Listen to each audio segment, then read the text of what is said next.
বেশ কয়েক মাস পার হয়ে গেল।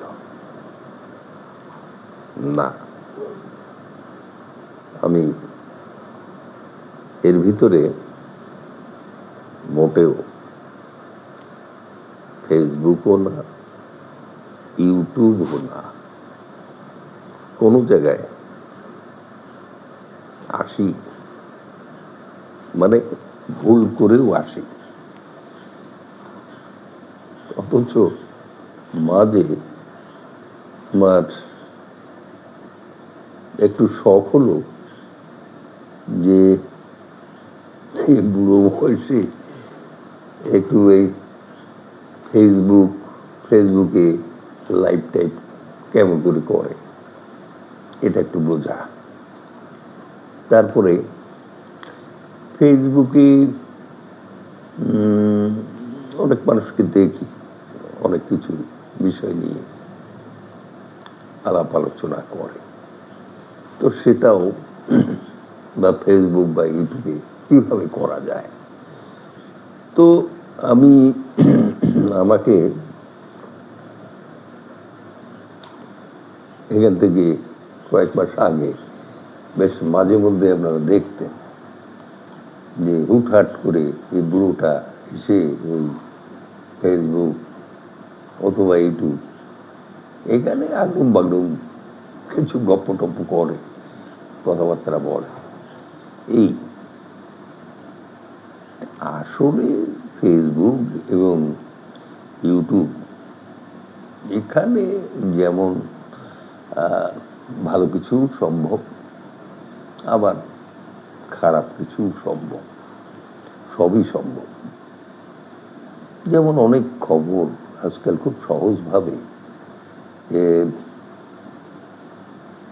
ফেসবুকেও পাওয়া যায়, ইউটিউবে তো চলছে।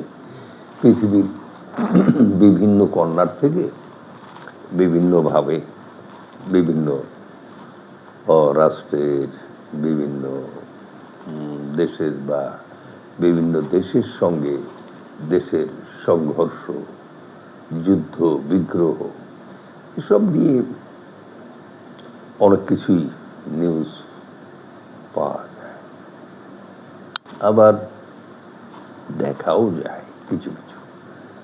তো সব মিলিয়ে ঝিলিয়ে আমার যেটা দেখার দরকার ছিল, মানে ফেসবুকে সরাসরি লাইভ অনুষ্ঠান কেমন করে করা যায়, বা ফেসবুকে ওই 1.5 মিনিটের একটা ছোটখাটো ওই আর কি, সেটা শিক্ষামূলক হতে পারে, সেটা টিকটক মার্কা হতে পারে, সেটা বিনোদনমূলক হতে পারে। সব মিলিয়ে ঝিলিয়ে একটা কিউরিওসিটি ছিল। তো সেটা আবার পূরণ হয়েছে। সেটা আমি খানিক দিন দেখলাম যে না, এটা করা যায় এবং এটাতে লেগে থাকা লাগে। তো লেগে থাকলে একটা জিনিসের পিছনে পরপর উত্তর বা হয়, উৎকর্ষতা বাড়ে, সেখানকার থেকে ভালো মন্দ জ্ঞানও কিছু পাওয়া যায়। তো যাই হোক, এই সমস্ত ভাবে খানিক দিন ফেসবুক ইউটিউবে খুবই ঘন ঘন আসতাম। তারপরে মনে হলো যে দরকার নেই, এটা নিয়ে ওই বেশ সময়ও দিতে হয়, আর লাভও বাকি এমন কিছু যোগ্যতা আমার নেই যেটা দিয়ে এখানে মানুষের খুব কল্যাণকর কিছু আমার দিয়ে হবে। তো এইসব ভেবে টেবে বাদ দিলাম মানে একেবারেই বাদ দিয়ে বসে থাকলাম। তো ওই সময় কাটে বিভিন্নভাবে, বিশেষ করে এখন আবার এই মাছ মারার সিজন। তো মাছ মারার ভিডিও টিডিও দেখি বিভিন্ন জায়গায়, মৎস্য শিকার। গতকাল দেখছিলাম কোন একটা জায়গায় যেন 60,000 টাকা করে টিকিট, এবং সেখানে ওই প্রতিযোগিতার মাধ্যমে মৎস্য শিকার হচ্ছে।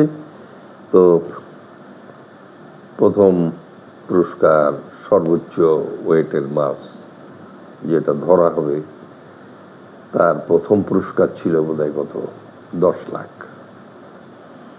তারপর দ্বিতীয় পুরস্কার হচ্ছে 5 লাখ পরবর্তী ওয়েটের, তৃতীয় পুরস্কার হচ্ছে 3 লাখ, এরকম স্টেপ বাই স্টেপ। এরপরে এই 3টা পুরস্কারের পরে যেটা গড়গড়ানি 10টা পুরস্কার ছিল, ওইটার বেসিসে যে 1 থেকে 10 এই সিরিয়াল ধরে ওইটার এদেরকে 10টা পুরস্কার দেওয়া হবে একই রেশিওতে। তো যাই হোক, সেখানে একটা বেশ উৎসব পরিবেশ দেখলাম। আর এক জায়গায় দেখলাম যে 40,000 টাকা করে টিকিট, সেখানেও মাছ টাছ পাচ্ছে মানুষ। আর এক একটা দলে মোটামুটি বেশ কয়েকজন মৎস্য শিকারী থাকে, তারা সব দল বেঁধে আনন্দ করে এই মৎস্য শিকারে অংশগ্রহণ করে। ভালো এগুলো এই বর্ষাকালে, মানে বর্ষা মরশুমে আমাদের বাংলাদেশের কৃষ্টি কালচারের মধ্যে এটা একটা বেশ বেশ আনন্দদায়ক একটা ব্যাপার। তো এই আর যুদ্ধ বিগ্রহের তো খবর আপনারাও দেখেন, আমিও দেখি বসে বসে। সব থেকে বড় যুদ্ধের ব্যাপারটা থেকে আমার দেশের মধ্যে যে যুদ্ধগুলো কবে ক্ষান্ত হবে। সরকার যাই হোক, চেপে বসে থাকার সরকারটা যেভাবে হোক বিদায় হলো। কিন্তু এখন যে এই অন্তর্বর্তীকালীন ব্যাপারগুলা, এর মধ্যে যে রাজনৈতিক দলের এত বেশি অন্তর্দ্বন্দ্ব, খুব বেশি ভরসা পাচ্ছি না যে আগামীতে কি আমাদের জন্য আছে, আল্লাহ ভালো জানে। দেখছি প্রতিদিন দেখছি নতুন নতুন কাহিনী, নতুন নতুন কথাবার্তা, রাজনৈতিক দলের বিভিন্ন রকম প্যাঁচগোছ।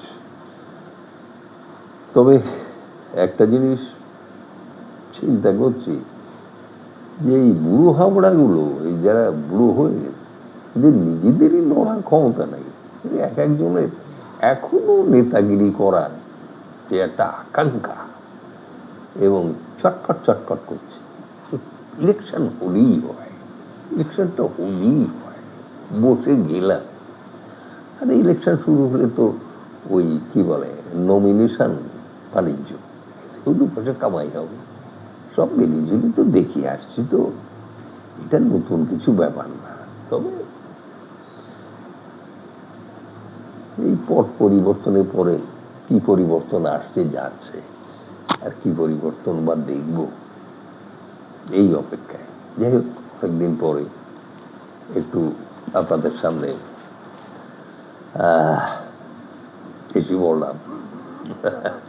এসেই পড়লাম। ওই খামখেয়ালিপনা, মানুষ যখন যেটা ভালো লাগে তখন সেভাবে। তবে কোনো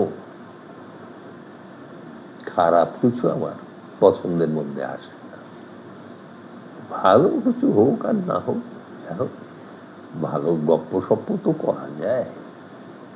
আশা নিরাশা হতাশা সব মিলিয়ে আর গপ্প সপ্প। যাক, সবাই ভালো থাকবেন।